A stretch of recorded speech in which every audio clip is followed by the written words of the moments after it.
Shub, I think that's pronounced, and Khushbu Shah from Happy Toy Machine with their Happy Toys.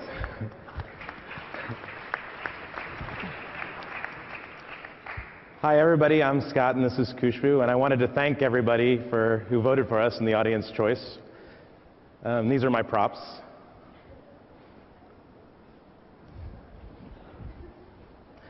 I'm going to put them out here. Pregnant woman wants toy. Oh, yes. Let's pass them out to the judges, by all means.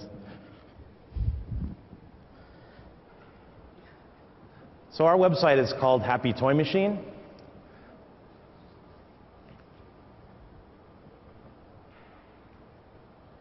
Go to the next one. And our mission in life is to give users the ability to create cool, cute, and crazy custom plush toys online. So you can call us Cafe Press for toys. You can call us Build-A-Bear on steroids. But that's our mission. Traditional toys, including plush toys, have done surprisingly well in a networked world. And $1.7 billion worth of plush toys were sold in the US alone last year. Meanwhile, more and more customers are getting used to designing their own custom products online at sites like Cafe Press and Zazzle and Blank Label and Chocomize. We're combining these two trends to create something truly cool and unique for our customers. So I wanted to talk a little bit about some of our current customers and some of our target future customers. Our initial website launch is targeted mostly at individuals. So Sam is 8 years old, but he's not too old to play with plush toys, especially when you can make them in the shape of a ninja or a robot or an alien. Jessica is 80 years old, and while she's not above buying plush toys for her grandkids, she's also not above buying them for her best friend Ursula either. In future iterations of the website, we hope to target small businesses and organizations. Hendrik would like nothing better than to make a run of plush toys for his kids' t-ball team, while Andy works for Intel and would like to do the same for his team's next product launch.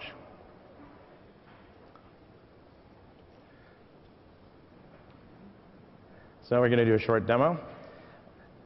When users visit our site, they come to our toy designer, and this is where they can design their own custom plush toy. They can change the colors, they can change the body parts, they can change the decorations, they can write their name on it. You can do all sorts of things to create their truly own personal and unique toy.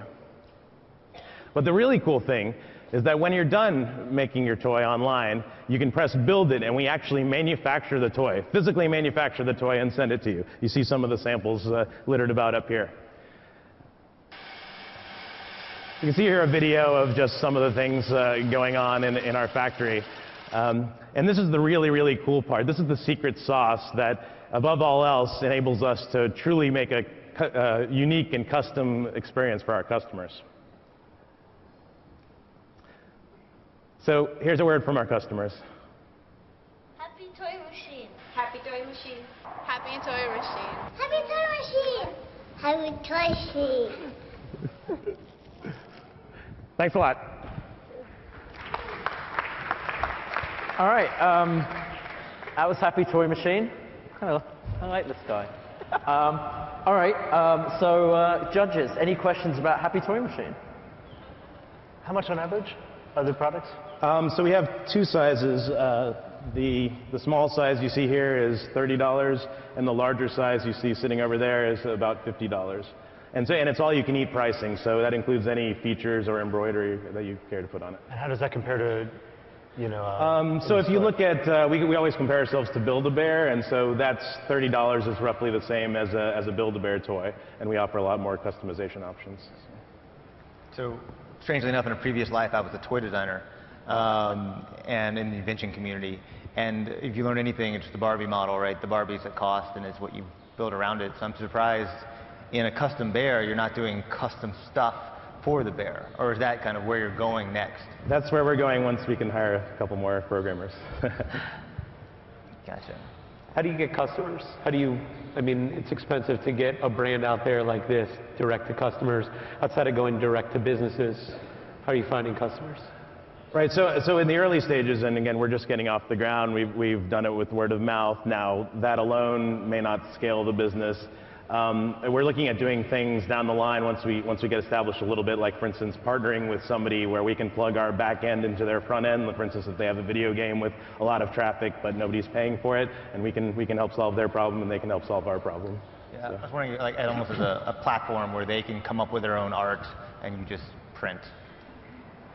Well, we're not quite there yet. We are gonna implement features like upload your own picture and we'll embroider it onto the toy. So. I know there's a lot of difficulty in the back end, Right. I mean, in actually making that work, but is that, I mean, do you see yourself more as sort of a tool for other folks to be the distribution, where they come up with ways of coming up with things that can, the way the bear could look, you can okay whether it's actually feasible and work with them, but then they sell it? We can do that. I mean, our initial vision is that we make it just, it's about simplicity. So if we remove a couple of features, but we make it dead simple to design, and you don't have to have any back and forth and fill out forms about what you like, and then we misunderstand what you like, then all the better. I always benchmark. I have 4 kids, and I always benchmark it to my 6-year-old. If he can use the site unsupervised, then I figure we're simple enough. So.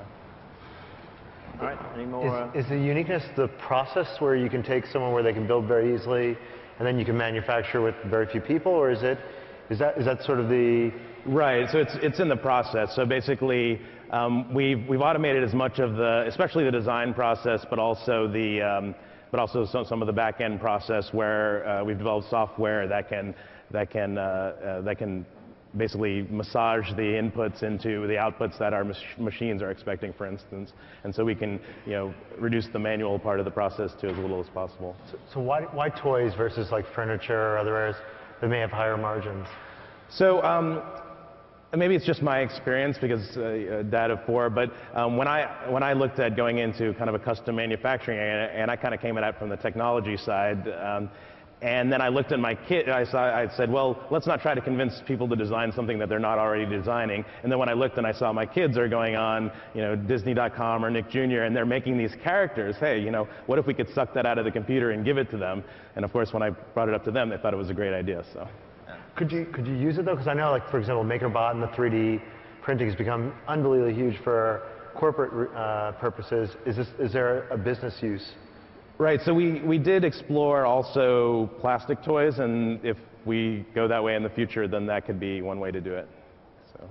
This is what I'm curious. Should you sell to Disney and say, hey, I'll do a lot of this hard work, you guys, and you're selling to a much more intelligent audience who can actually work a little bit more tightly with you to then produce them to their customers, or are you going straight to the customer? Because Disney's got the distribution. They want to sell stuff, but they want to sell Disney stuff, right? So I'm wondering if you're more of a B2B play, it might make more sense to get greater distribution. Yeah, I didn't think of that, but that's a good point.